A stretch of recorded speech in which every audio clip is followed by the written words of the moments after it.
to another episode of Inspiration Talks. I have a very special guest all the way from UK. She is a coach who helps people in attaining their goals. So before any delay, let's welcome Melissa. Hi Melissa, how are you doing today? Hi, I'm great, thank you. How are you? I'm also good. So Melissa, first of all, thank you so much for being part of Inspiration Talks. So, I would like to start our today's conversation with your childhood. Where did you grow up? How was your early life? Well, my early life was very interesting, really, because I was I'm from the UK. I was lucky enough to have a grandmother who was a healer. She was a hypnotherapist, and she used to regularly take me into little hypnosis sessions. And really, I'd love to put it down to the relationship that I had with her and the inspiration that she gave me to help me open up into the possibilities of what our mind has. It wasn't that I was always very spiritual. It wasn't always that I was, able to tune into that other realm, because otherwise everything else was quite standard. But I always had this opening and this opportunity to be able to take myself outside of, what goes on in the day to day, and have that time outside of time to explore my meditation space. So, as your grandmother was hypnotherapist, what did you learn from her? How was your experience with her while you watched her? So, when you were watching, this is what you wanted to be when you were a kid. I don't know. I guess for me it was normal because that was just what she did. But I was always quite logical. Like, I like to know why things work. And when she used to take me in this state of hypnosis, she'd do things like tie an imaginary balloon around my arm. And she'd say my arm's getting lighter and lighter, and my arm would start to lift. And then she'd say, Melissa, open your eyes. And I'd open my eyes and my arm would be up here. And my logical mind couldn't understand how my arm got up here. And I suppose it gave me an awareness that there was more to life than just what I could see, feel and touch. So I love that she helped people. I didn't think I would become a therapist necessarily, but I knew that in my work, I always wanted to help people. At that age, I didn't know what that would look like. Okay, so how was your first job? How did your career progress by your first job? Well, my very first job wasn't very glamorous. I was working while I was studying. Well, I had some little jobs, just teenager jobs. But my first proper job when I was at uni and I was studying, I worked in a car showroom. And it was a really high energy environment. And I spent my day dealing with customers and managing some quite high stress situations, even at the age of 18. And that set me up for understanding how to work with people, understanding stress, understanding, techniques on how to calm people down. And also managing me and my energy levels and my time. And when I finished university, I was like, right, I'm going to get myself a proper job and do something to change the world. And they say in the motor industry that once you've been in it, you can't get out of it because there's something quite attractive about it. It's quite, it's quite pulling. And so I then spent the next 10 years or so in a very glamorous environment. And I was working for Mercedes and I was selling cars. And again, that gave me a lot of skills and it gave me a lot of experience. And you could argue that I spent my day helping make people's dreams come true, because they'd walk in wanting a particular car and they'd walk out with their dream car. And that part of it was really rewarding, but it was also high it was a very stressful job, and it took a lot of my energy, and I knew that this wasn't something that I could do forever. And while I was doing this, I saw a lady who used to come and help me with my stress, and she gave me massages. And one day she placed her hands on me and she started channeling this energy, and I was like, what on earth is that? And she said, oh, it's Reiki. And I was so intrigued as to what it was that I could feel from her, that I booked in for a session, and I could feel this energy moving through me. And I thought, okay, there's obviously something more to this than what I'd ever really allowed. And a year or so after that, I learned Reiki myself. And it was in that moment that everything changed, because then I realized that the world is a lot bigger than I thought it was going to be. And that, you know, earning good money and living the high life wasn't what it was all about. And this started my quest of spiritual knowledge and wisdom, and trying to understand the different texts and exploring different modalities, and igniting that passion that I had, that my grandma gave me, of the hypnotherapy and the psychological and the philosophical aspects. So I left that job and I started something else, which gave me a lot of time to do studying. I studied neuro-linguistic programming and coaching at that time. And then I left to have my eldest son, who's now 10.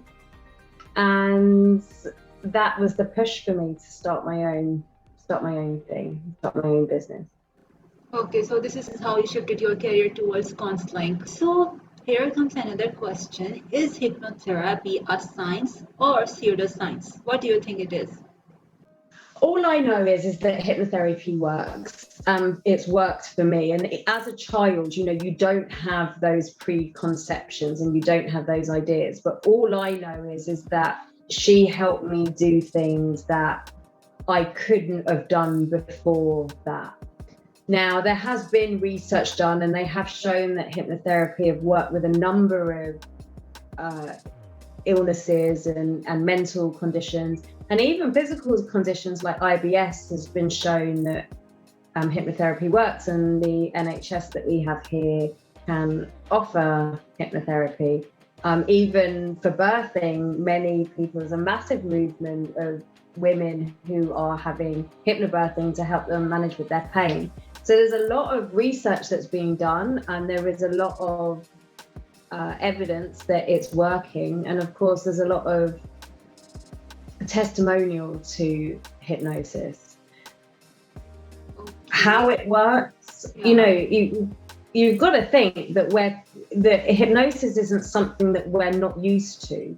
We often go into this trance-like state, you know, when we're watching TV or when we're reading a book, and we're just daydreaming, or we're just going about our day and we're not in full consciousness. Our consciousness starts to dip.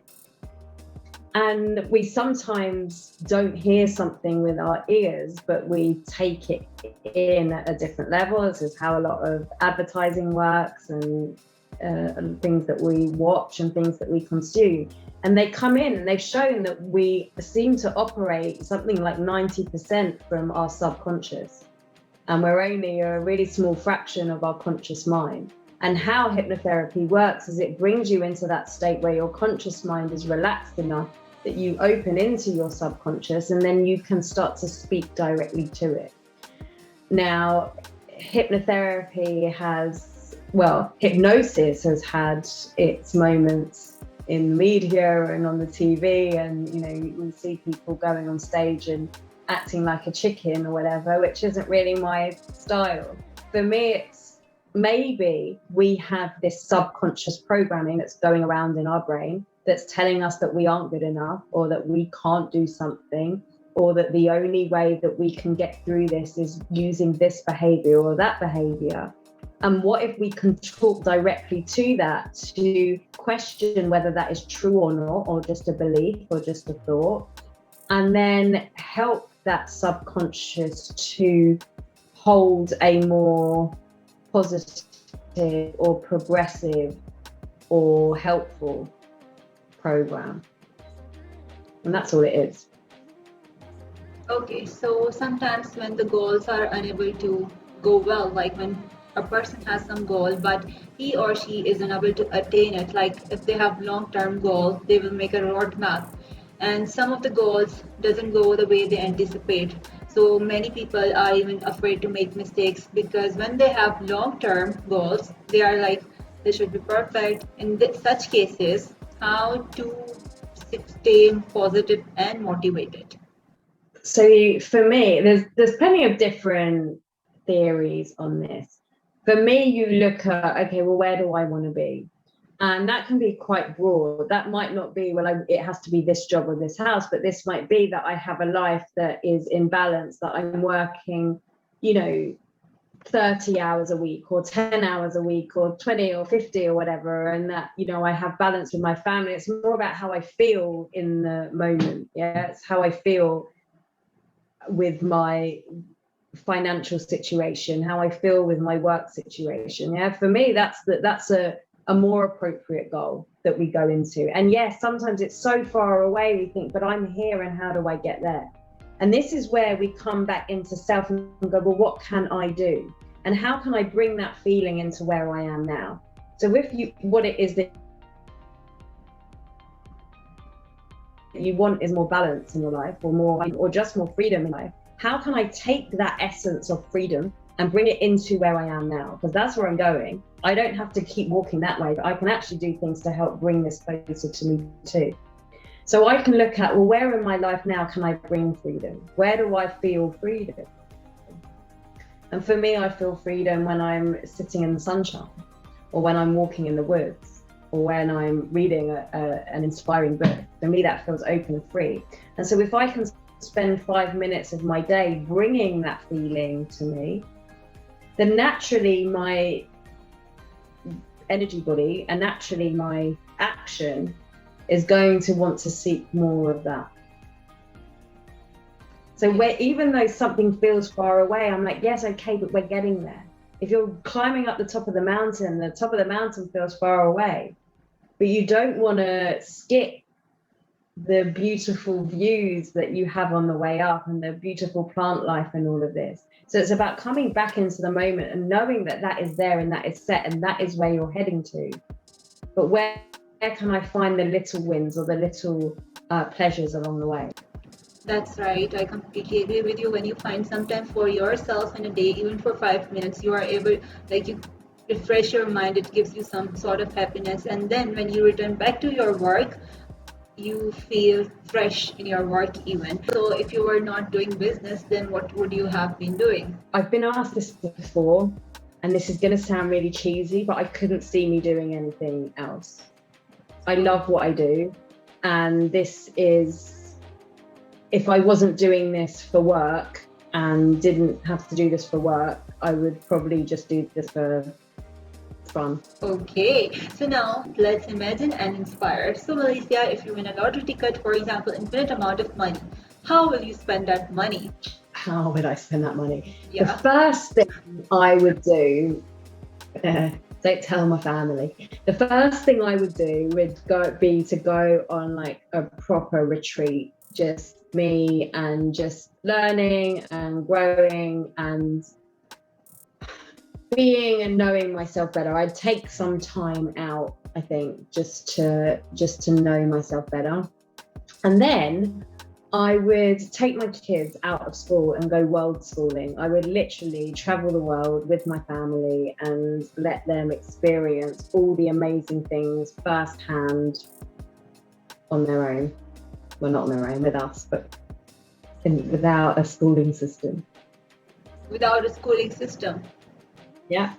I would just let them experience the world. Okay, so if you get a chance to live anywhere for one whole year, what country will you choose? Oh, can I only pick one?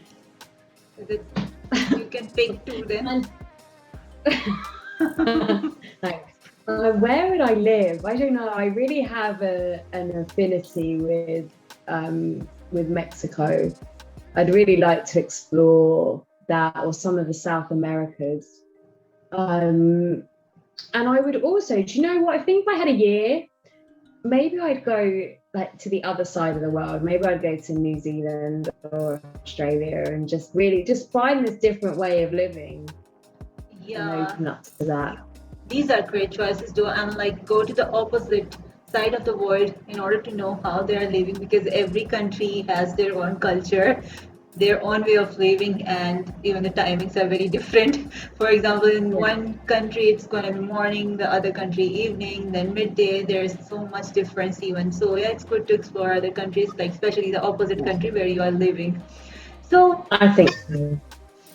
if you had time machine, would you prefer to go in your past or in your future? Well, some of the work I do travels in time, like not physically, but mentally. So I do have that opportunity to be able to, track forward and move back, which is a pretty cool superpower. What would I do? I don't know. I think I would. I'm quite happy in the present moment. But wouldn't it be wonderful to be able to go back in time and maybe meet some of the greats and just talk to them about, like, imagine meeting like the Buddha or something and just being able to speak to him about some of his philosophies. I think that would be super cool. Yeah, that would be actually great. So does anyone inspire you in life? Yeah. Again, this might sound cheesy. My kids like really inspire me, the way that they just are there in the moment. I just think it's amazing how kids, especially now, how open and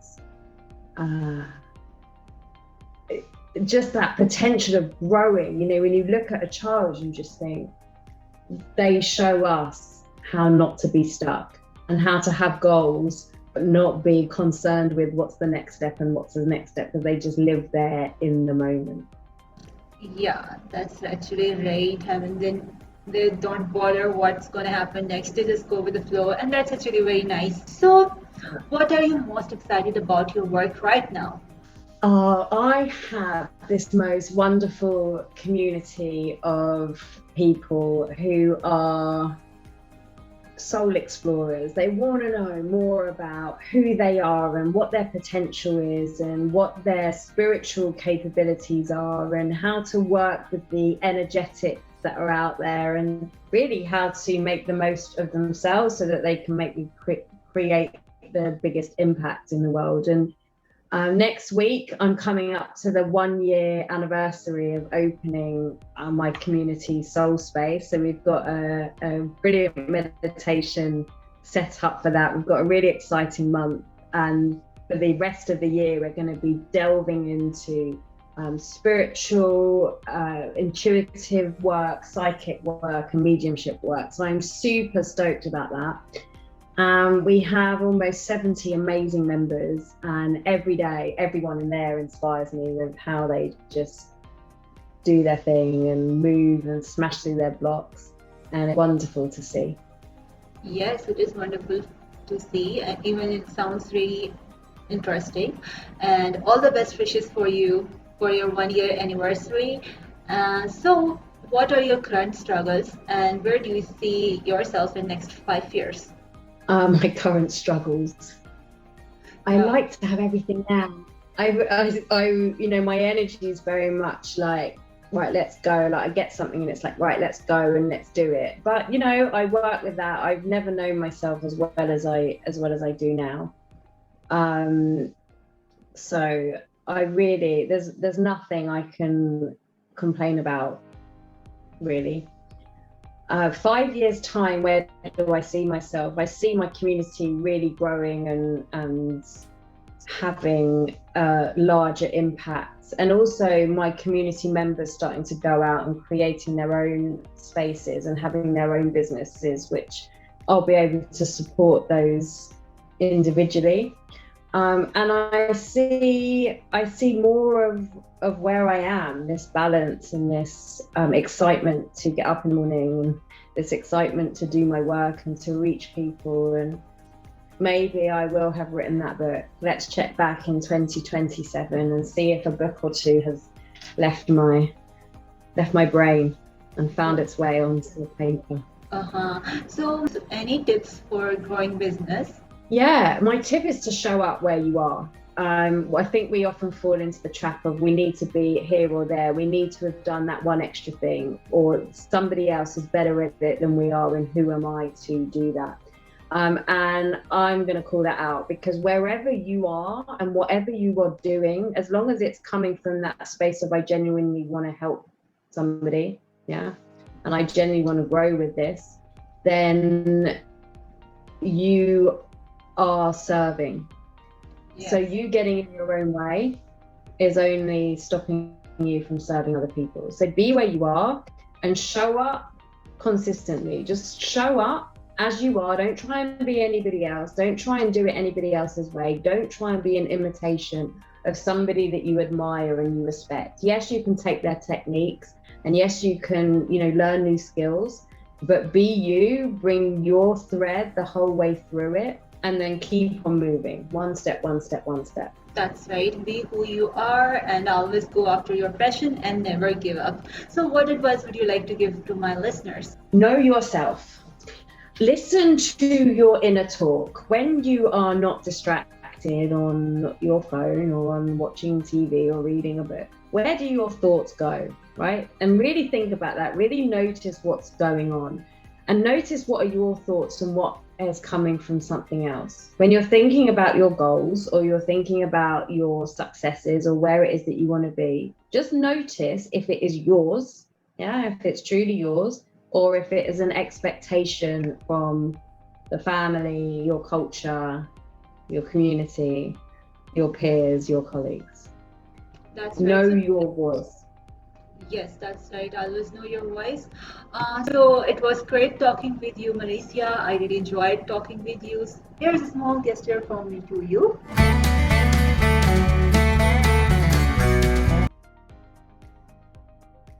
So would you like to say something in the end? I would just like to say thank you for listening, and I hope that what we shared today has helped inspire you, helped you to be graceful in who you are and how you show up.